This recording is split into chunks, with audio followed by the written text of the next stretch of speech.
One of my favorite actors in my favorite role of his, or my second favorite, is Multiplicity. If you want a good laugh, watch Michael Keaton in Multiplicity. I love him as Steve in particular. Anywho, hello! My name is Barry, and this is my bed. Do you have chronic bed rot? Welcome! So do I, and most of us here. There's at least 1,000 of you watching. Y'all got bed rot. And we're here binging, recapping Gypsy Rose Blanchard, Life After Lockup, Season 2. We're on Episode 8. So this episode opens up with a video of Gypsy on TikTok talking about her book that's coming out called My Time to Stand. More like My Time to Lie. Lately, I've been really bad about reading the text on screen, like the comments people make or inserts that the production puts on screen. I did it a lot more in season 1, but I just haven't been doing it. But I was really paying attention because they put clips of her book up. So first they show comments of what people were saying online about the book. Someone said, well, this will be an interesting read. And that's probably the nicest comment that they show. Someone commented, if ever there was a time to burn a book. Someone else said that if this book gets on any type of bestseller list, I'm done with society. And that's very valid. Then we see Gypsy in a recording studio, and she's going to start recording her audiobook. I don't think she records the whole book. She starts out saying they're going to record the epilogue, and then we see a clip of her recording like this note that she has for her daughter at the end of the book. The guy tells her that she can start recording, and she gets all dramatic and starts tearing up and crying. I don't think the guy noticed that she was crying because he's like, you're good to go, Gypsy. He tells her again, like, breathing, breathing, breathing. She looks right at the camera. Then they have a voiceover of Gypsy talking while they show clips from episode 1 when Gypsy and Ken went to go get their first ultrasound together. So apparently the epilogue was written at that time when they had their first sonogram, which was scheduled on June 10th, which was actually the day of the crime. This is what I was talking about in my last video when I mentioned that there is another correlation with dates and Gypsy's obsessed with that, and I wonder if she does them on purpose. Like, come on, like she probably wrote her epilogue at the same time because she goes on to say it represents a bigger meaning. Life was taken and life was given. She says one day her daughter will read this book, which is weird to me because I've heard that it has a lot of inappropriate content in it. Inappropriate for a memoir, let alone having your daughter read it. It cuts back to the recording booth, and after her big dramatic scene, he asks if she needs some tea, and she's like, no, I'm good. And then they start recording. To my unborn baby, when you are one day ready to read your mama's story and learn of your ancestry, I want you to know that every choice that I have made in my life, whether it be wrong or right, has been with the hope of having you. That was probably awful, actually, that voice. The whole sentence was in the book. Wasn't that a run-on sentence? Calling it her ancestry is wild to me. Like, that blew my mind. When I think of ancestry, I think about how my great-grandparents were immigrants from Ireland on my dad's side, and on my mom's side, I'm Native and German. My ancestry is not how wild and criminal my mom got in her 20s. I haven't read the emails, but I've been hearing parts of it. And from what I gather, every single guy that she has spoken to, she talked to about having a baby with them. So I guess she really was, all these things she did lead up to wanting to have this baby. So next we see Gypsy in her room, and she's like signing her like book jackets with her signature for her books. And she's in the outfit, and it's set up the same way as the day she was talking to production about how Ryan messaged her on TikTok. And I noticed these little things because I'm really interested in how, like, I used to want to be a director. So like people, reality TV and documentaries and stuff like that, I'm just super fascinated by how they make them and the editing process that goes into that. Like the fact that it's not in chronological order drives me insane. I don't know why. It just bothers me. So I notice all these times like, oh, this scene goes with this scene, and it's like 4 episodes later. It bugs me, but I get it. They were trying to make this show interesting. Every episode had to be some sort of interesting. So I get it. They tried really hard. I'm just really annoyed. She's talking about how this book is about her life and the most painful parts of her life, and how this book made her closer to her story. Which makes total sense because you didn't even know your goddamn story. This is the most recent story she's come up with, so it is going to be the last one now that it is written in novel form. And when she says that this book made her closer to her story, like the whole time that she's doing this voiceover talking and she's just signing, they're playing like true crime music from Forensic Files or something. Rod comes in to talk to her in her room, and they show an interview of him talking to production, and he says that he read the book in 2 sittings, in 2 days. Said it broke his heart reading through her eyes. It's her story, and she's very brave to say what it is, and not sugarcoat it. I don't know if I could do that. She's so brave. Saying that would be tough to not sugarcoat a story about SA and child abuse. I'm so confused by that statement, honestly. Did he use the word sugarcoat wrong? And not try to sugarcoat anything. I don't know if I can do that. It's tough. She did it though, and I'm extremely proud of her. And when Rod's talking about the book, they're showing inserts from the book. So I paused to read them. It had a highlighted part that said he was touchy-feely, and I thought that's what grandpas were supposed to be, affectionate and close. That was the highlighted part. The next part, it's still on screen. It's just like a little blurry. The next part said, so like a daddy, except smelling a little staler. And then I can't read after that. The next highlighted part in the book said, the narrative my mother preferred was that my father was an abusive asshole who tried to throw me across the room in a drunk stupor. A third highlighted insert says, a punishment she would not feed me every day, just a little bit of broth every other day. I would frequently get hunger pains. She was right beside me and would eat whatever she wanted. She kept a knife by her bedside and said it was for protection, which is so random to put in there with talking about food and punishment. Because that's all it said. I couldn't read anymore after that. But I'm not going to buy her book. So back to the bedroom. Rod asked Gypsy if she's ready for her driving ding. She goes, ready, but I'm not. Because she doesn't feel prepared enough. He's like, I'm nervous about you driving. I'm not going to lie. And I think her saying she doesn't feel prepared enough was part of her like taking a little jab at Rod because he didn't teach her how to drive. Why didn't her family teach her how to drive? Like, it comes up multiple times in this episode. She's talking to the cameras and production, and she says that she's been taking driver's ed, and at the end of the day, she has a test today, and if she passes that, then she'll go on to instructional driving with a teacher, and then after that, she can get her driver's license. Gypsy driving a vehicle. Rod's like, you're testing on something that you have very little experience in. Like, no shit, and you guys didn't help her, teach her how to drive at all. You were trying to teach her how to ride a bike. Is that why you're scared now to teach her how to drive a car? That didn't go so well. You decided to leave it to the professionals. First question they show her get asked is Kale Lowry on Barely Famous. And she says, why now? Like, why are you writing a book now? And she's like, well, it's not just now. Like, I've been working on this for 3 years. And it's just we got to the editing part when I got out of prison. Andy Cohen asked her, did you ever have a moment in your childhood where you were like, hey, there's nothing wrong with me and my mom's actually abusing me? And she's like, no, like when I was a kid, my mom was my best friend. It wasn't until I was a teen that I started to notice that things weren't right. She always knew she could walk. The thing was that she was not allowed to walk. She was forced to sit in the chair, which we all know that that's not true. Scientifically and physically, it is not possible that she was forced to sit in that chair for all those years. Because if she did, she would have lost her muscles in her legs, and then she probably would not be able to walk. Come on, it's science. Bill Nye the Science Guy. Kale starts asking about how Gypsy and Dee Dee had nicknames for each other, like Baby and Honey, and how they would sleep and bathe together and stuff. And I remember hearing part of this with the truth. Wasn't this like it was one of her new accusations, right? She was my honey and I was her baby. Our terms of endearment could easily be swapped with those of a newlywed couple intoxicated by each other's pheromones.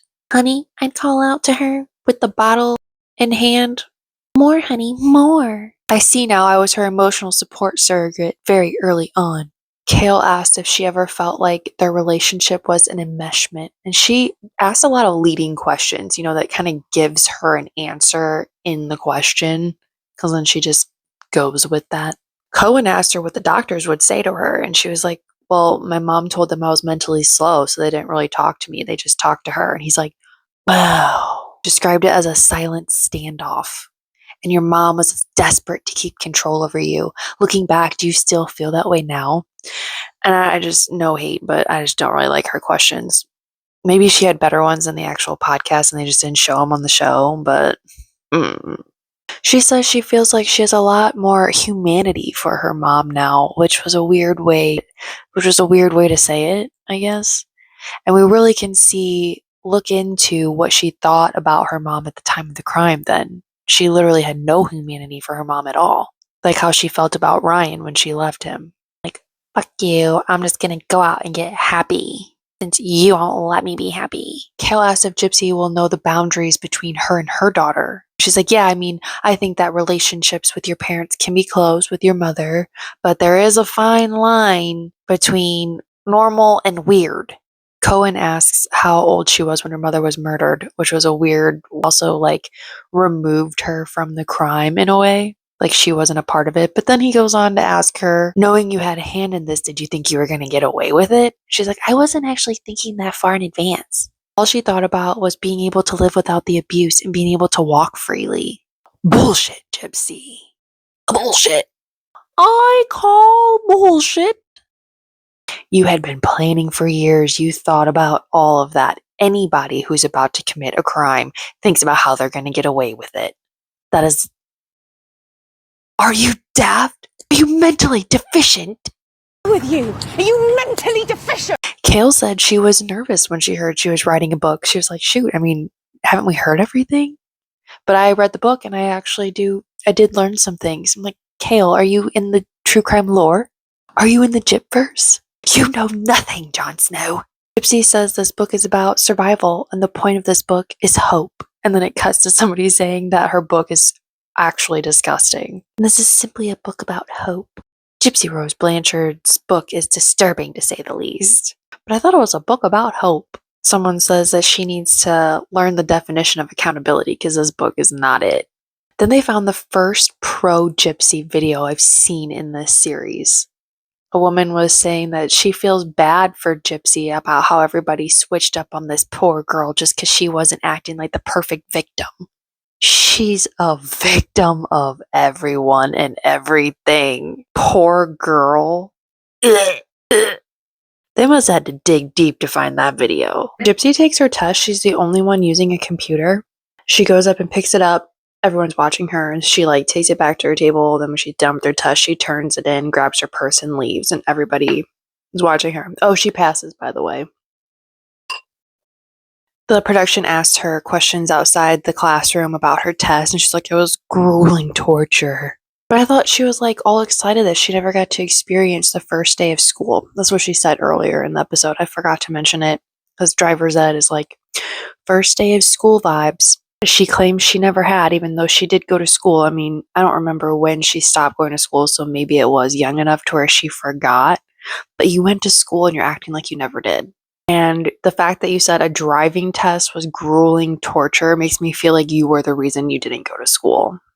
While she's at her driver's test, Rod and Christy are at the house and Rod's cooking dinner. Christy's got blue lab gloves on and she's going through mail. Christy's going through Gypsy's mail from her P.O. box because apparently she gets hate mail. And this is a process that Christy does for her so that way she doesn't have to see the hate. She can't even handle it. Gypsy doesn't see anything rude that she gets. It's like Christy has to get rid of the letters for her a bully. Like a kid at school with her bullies or something. Production asked her why she's wearing gloves. She's like, I just skim them. I just skim them for keywords. I wonder what the keywords are. Like DD, Nick, I'm gonna punch you in the face. You don't know martial arts? That's my purse. I don't know you. She says these ones are all positive. She hides the hate ones. Why doesn't she throw them away? Why does she hide them? Does she hoard them under her bed like a troll like she did with Gypsy and Ken's pictures? She said last week she got 2 not so good ones. So Christy does this every week. She says that she got a letter of someone giving the middle finger and says, hope karma gets ya. And you are doing the people's work. Yes, you are. Thank you, sir or ma'am. Taking the time to print out a middle finger, sending it to Gypsy Rose Blanchard's P.O. box. Doing the Lord's work. I guess some time has passed. It's back at the Blanchard home, but it's just Gypsy on the phone. And they pan over a shot of Rod and Christy in their glamour shots. And they're talking about the instructor coming, so Christy's not there. She's giving her support, telling her all the nice things. You have some golf cart experience. Talking again about how they're scared about her driving in a car. Just had her driving a golf cart. Some people in my comments said that Gypsy bought this golf cart to learn how to drive, but I feel like she didn't come up with that on her own. Like, they suggested that because parents would teach you how to drive in their car unless they're terrified of you wrecking their car. Driving a golf cart and driving a car are two completely different things. Wouldn't Rod want to teach her how to drive since he missed out on that when she was a teenager? Like, you get that chance again, and you're missing out on it again. Christy's like, it's basically common sense, just use your blinkers. She's like, where are those again? Christy's like, what, the blinkers? She's like, yeah, I don't know where things are. They didn't even sit her down in a car and show her where the blinkers or the speedometer were.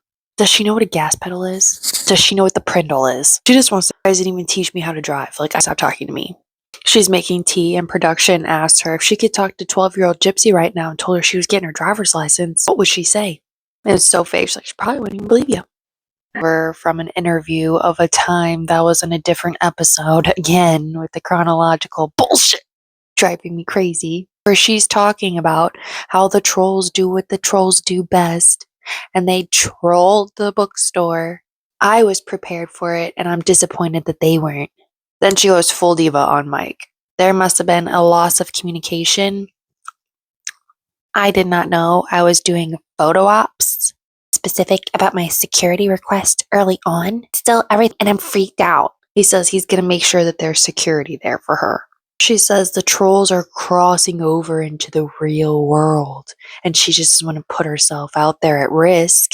Everyone in creation is going to know where she's at what time. People want to see me fall, hurt me, and harm me. So she's worried about people attacking her, and she doesn't know martial arts, god damn it. So I guess it's the next day, or I don't know when it is, because this whole order is not chronological. Gypsy's signing more book jackets at the dining room table, and Ken's asking her how she feels about it. Not good. So she has a lot of anxiety and feels like it's a bad idea. I don't think it's good for my safety. He says he doesn't want her to be in harm's way, even if it's somebody just verbally assaulting her, harassing her. Ken says that he's seen comments of people saying they want to come and harass her. I hate these people. Oh, it's sad. This is the first time people are going to know where she's at, and people can organize and premeditate attacking her possibly. That's my girlfriend. She's pregnant with my baby. That's my whole world right there. And I wish I could be there, but I have to work, which sucks. And that would make me feel better knowing that I could be there as another barrier between her and them. Like she's going to war or some shit. But didn't she do an interview at San Francisco College where it was like a pre-planned thing so people all knew like, hey, Gypsy Rose Blanchard is going to be here at this time and doing an interview. Come and meet her. So what? Always playing the victim. And now we know why, because Ken can't go. She's trying to get Ken to call off work and go. I guarantee that that's what this is about. I'd bet my bottom dollar.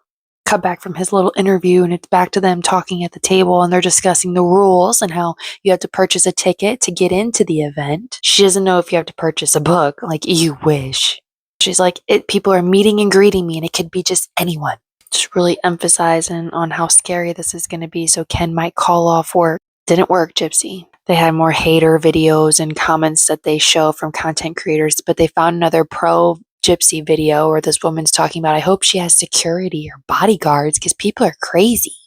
Cut to Gypsy, and she's getting ready for the book signing, and she says she doesn't want to be a fashion icon, but she wants to look nice. And she's triggered in trauma from the San Francisco interview where she got so much hate for her outfit. She says she's had a range of things said to her in public, and she has a bad habit of being sarcastic. Just because they don't keep it classy doesn't mean I can't. I'm not going to stoop to their level. We see people queuing up at the bookstore, and the owner's talking about all the rules that are going on. Mike Stanfield shows up. He's talking to security and says that they're planning to have trolls come up and live stream protest. They're here to make this an unpleasant event, and I'm here to save the day, basically, is what he says. Listen, I can't stand listening to him anytime he comes on the screen. Then it cuts to Rod driving Christy and Gypsy. They're going to the bookstore. And there's a voiceover of Gypsy talking about how the haters are going to be there protesting and they want to throw red paint on her. And Rod asks if there's any protesters there, and Christy says there's a few. He's like, well, don't worry about that. Well, thanks, Rod. You just brought it up for no reason then. Production shows a clip from a live stream of the protesters, and I heard Sir Morbid's voice asking if there's any boots on the ground there, and then you hear Becca Scoop saying that they have somebody inside. Then they cut to inside the bookstore, and Mike Stanfield's talking to a police officer about how they had somebody, or the security maybe, about how they need to kick somebody out because she came in and she was filming all the entrances and exits. And then he was debriefing with the police officer about the funerary wreath, I guess, and she was recording that, and so they have to remove her. And this one little girl that works at the bookstore was like, it's getting creepy vibes. Yeah, there's about to be a murderer there. That's what's creepy about this. That woman was probably just like, oh, what's going on here? Like, Gypsy Rose Blanchard's going to be here. Look, she's going to be in this place at this bookstore. Oh my gosh, what are the cops here for? Like, that's probably what just happened. And she got kicked out for that. Gypsy gets there. They pull into this, like, car parking garage. That's American. They come into a parking garage, and then they do this long walk to the back of the building where the bookstore is so they can enter from the back. And they have suspenseful music playing. Because the protesters are out there. They could come punch her in the face at any time. She doesn't know martial arts. Then we see the owner telling all the workers that once anybody comes into this building, no one can have their phone. No one. No exceptions. No phones. We see Chrissy, they're like asking her questions at the bookstore while like there's like all this stuff going on around her. And she's like, my phone's been blowing up ever since we got here. Getting this text, this person's protesting here, this person's protesting there, this person's trying to get in here, that person's trying to get in. But I'm not going to tell her nothing. She don't need to know that. Let them make fools of themselves. Keep it away from her. You can't scare the poor fragile baby. The Ethan guy is there. I guess he's from New Orleans. They show a protester, and she shows up her sign and says that she's mad Gypsy's making money off of her crime, basically, and she's smug about it. And everything that comes out of her mouth is a lie. Preach, sister, preach. Been watching the lives to watch. The event is over, and Rod and Christy go up and get a picture. They're also awkward. Gypsy's just awkward. Rod's like, we just get to see her at home being normal in her pajamas, like she's some celebrity or something. At home in her pajamas, hanging out with us, and just seeing all these people here, all this support she has. Then all the workers at the bookstore get a picture with her, and the one who said, ooh, creepy vibes, was the one standing right next to Gypsy, the murderer. Talk about creepy. Gypsy, in an interview with production at the bookstore, says that she got psyched out by the trolls. She was scared for no reason because it was fine. The book staff made it amazing and made her feel safe. But, before, she was very disappointed that they weren't prepared for this. Talking all shit. Now that she's in the bookstore in front of them, her tune has changed a lot. And she made the whole scene with Mike about getting security in the first place. She said she was happy to meet genuine supporters. One lady even said that she went through the exact same things as her. So there is no original experience at all. She's met 2 people this season who have had victims of Munchausen by proxy of their mother, who made them sit in a wheelchair for their whole life, and then they were essayed as a little girl, and then they offed their mom because they wanted a boyfriend. That's not rare at all. And this is where the episode ends. If you're still here, you're a real one. Thank you. If you like this video, could you maybe like it? That'd be great. Also, I've gotten a lot of people in the comments saying that, wow, I didn't even know that I wasn't subscribed to you. So could you just check, look real quick? Maybe you're not. And you should be. Because you're a Bedrotter too. And you know you are. So just do it. I hope you enjoyed this video. Thank you for commenting as well. Everybody who comments, I try to get to them all. I appreciate it, and they make everything possible for me, seriously, because I've wanted to do a YouTube channel for years. So long. I've just been so scared and nervous, and you guys commenting saying that you like my videos, you can't wait until I have like 100,000 subscribers, stuff like that, makes me feel like I can do it. And that's all I need. Those comments are what keep me going and what keep me making these videos. And without those, I'd probably have given up already. So thank you. I really appreciate it. And hey, at least you got out of bed today. And even if you didn't, that's still cool too.